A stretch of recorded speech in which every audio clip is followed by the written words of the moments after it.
Hello बच्चों, मैथ्यूग में आप सभी का स्वागत है। आज हम करेंगे प्रश्नावली 2.1। ये प्रश्नावली बिल्कुल सिंपल है। इसमें हमें सिर्फ इन ग्राफ्स को देख के अपना आंसर लिखना होता है। चलिए शुरू करते हैं। किसी बहुपद px के लिए y बराबर px का ग्राफ नीचे आकृति में दिया है। मतलब ये जो हमें सभी ग्राफ दिए गए हैं ये हैं y बराबर px के। प्रत्येक स्थिति में px के शून्यांकों की संख्या हमें ज्ञात करनी है। तो ये सभी ग्राफ जो दिए गए हैं हमारे पास टोटल नंबर ऑफ ग्राफ्स 6 हैं। इनमें हमें px के शून्यांकों की संख्या ज्ञात करनी है। और एक चीज़ ध्यान रखना, px जो है वो किसके बराबर है? y के बराबर है। इस ग्राफ को देख के हमें क्वेश्चंस को करने से पहले इसका कंसेप्ट समझते हैं कि इसका कंसेप्ट क्या होता है। उसके बाद फिर हम इन सभी क्वेश्चंस को सिर्फ देख के ही बता सकते हैं कि इसमें शून्यांकों की संख्या कितनी होगी।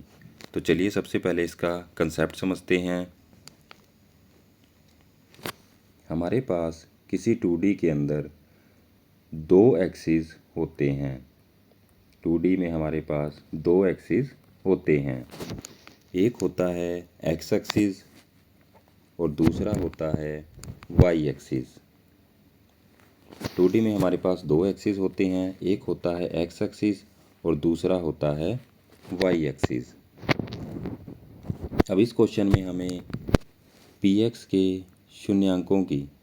शून्यांकों का मतलब है जहाँ पे px का मान ज़ीरो होगा, जहाँ पे px का मान ज़ीरो होगा। और हमें पता है px y के बराबर है, px जो है वो y के बराबर है। इसका मतलब y की वैल्यू जहाँ पे ज़ीरो होगी।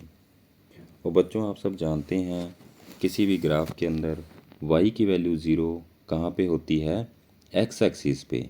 मतलब इस पूरे x एक्सिस पे y की वैल्यू क्या होगी? ज़ीरो होगी। यहाँ पे x एक्सिस है, यहाँ पे y की वैल्यू क्या होगी? ज़ीरो होगी। सेम इसका उल्टा होता है, y एक्सिस पे x की वैल्यू क्या होती है? ज़ीरो होती है।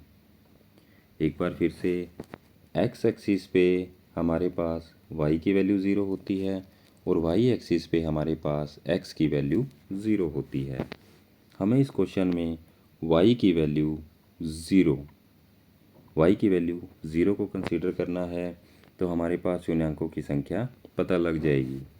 मतलब कि हमें x एक्सिस को आधार मानते हुए या बेस मानते हुए इस क्वेश्चन को करना है।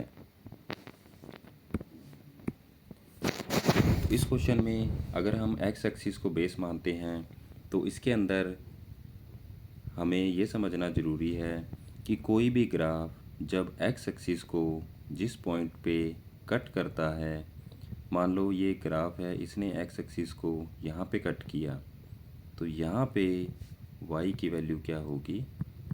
ज़ीरो होगी। यहाँ पे y की वैल्यू क्या होगी? ज़ीरो होगी।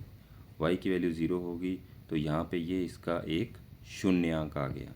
इसका शून्यांक कितना आ गया? एक आ गया।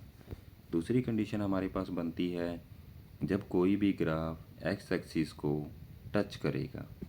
जब कोई भी ग्राफ x एक्सिस को किसी भी पॉइंट पे टच करता है तो वहाँ पे भी y की वैल्यू क्या होती है? ज़ीरो होती है। तो हमें जो है जो भी ग्राफ दिए गए हैं उसमें हमें सिर्फ ये देखना है कि वो x एक्सिस को कितनी बार कट कर रहा है या फिर x एक्सिस पे कितनी बार टच कर रहा है। बस यही चीज़ ध्यान में रखते हुए हमें अपने आंसर लिखने हैं। यहाँ पे एक चीज़ और मैं क्लियर कर दूँ कि इसमें हमें y बराबर px दिया है। एग्ज़ाम में जो क्वेश्चन आता है उसमें x बराबर py भी दिया हो सकता है। जब x बराबर py दिया होगा और py के शून्यांकों की संख्या ज्ञात करनी होगी तो मतलब हमें x बराबर ज़ीरो एक्सिस लेना है। और x बराबर ज़ीरो कहाँ पे होता है? y एक्सिस पे। उस टाइम हमें ग्राफ देखना है कि वो y एक्सिस को कहाँ पे कट कर रहा है। तो ये था शून्यांकों की संख्या ज्ञात करने के लिए हमारे पास कंसेप्ट।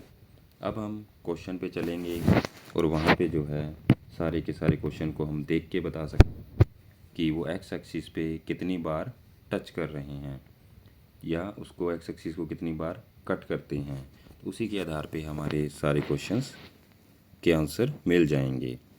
तो चलिए शुरू करते हैं। हमारे पास यहाँ पे 6 ग्राफ दिए हुए हैं। सबसे पहले मैं पहले ग्राफ की बात करता हूँ। पहले ग्राफ में हमने देखा कि ये जो y बराबर px की लाइन है ये x एक्सिस के पैरेलल में चल रही है या x एक्सिस के समांतर में चल रही है।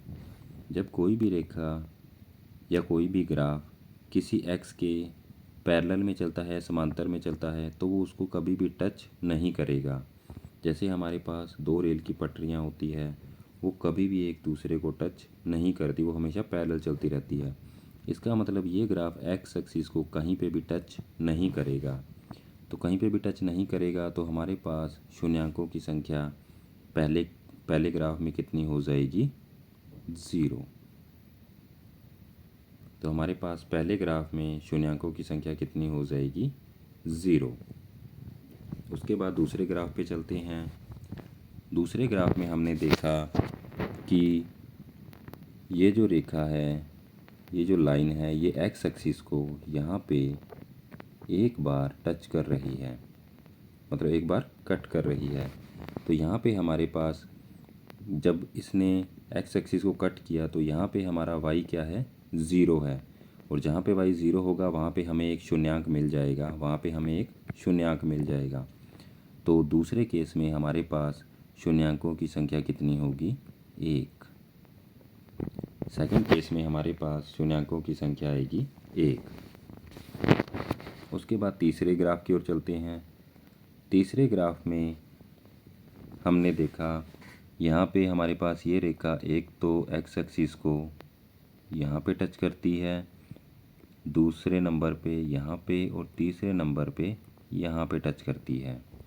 इसका मतलब 3 जगह हमारे पास y बराबर px का ग्राफ जो है वो 0 आ गया।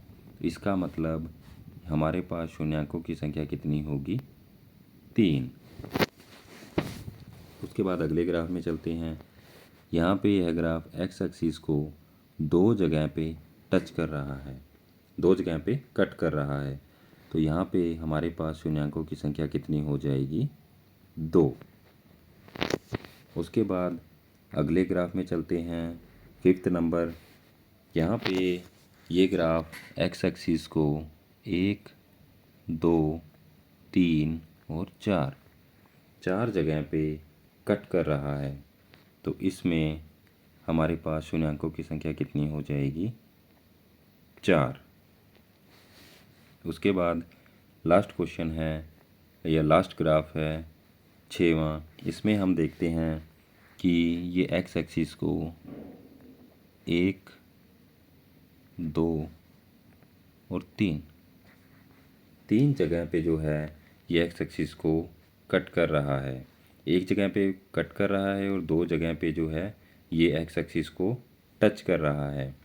तो हमने जो कंसेप्ट समझा था उसमें यही था कि अगर कट करे या फिर एक्स एक्सिस को टच करे, उस पॉइंट पे y जो है वो क्या होगा? 0 होगा। तो y जो है वो px के बराबर है। जब y 0 होगा तो हमारे पास वहीं पे एक शून्यांक मिल जाएगा। तो यहाँ पे हमारे पास शून्यांकों की संख्या कितनी होगी? 1, 2 और 3। तो यहाँ पे जो है हमारे पास शून्यांकों की संख्या कितनी आ जाएगी? 3। तो ये था हमारा आज का क्वेश्चन। इसमें हमारी 2.1 पूरी कवर हो चुकी है। इसमें हमारे पास सिर्फ ग्राफ को देख के शून्यांकों की संख्या ज्ञात करनी थी, जो हमने सभी क्वेश्चंस को देख के ईज़िली फाइंड आउट कर ली।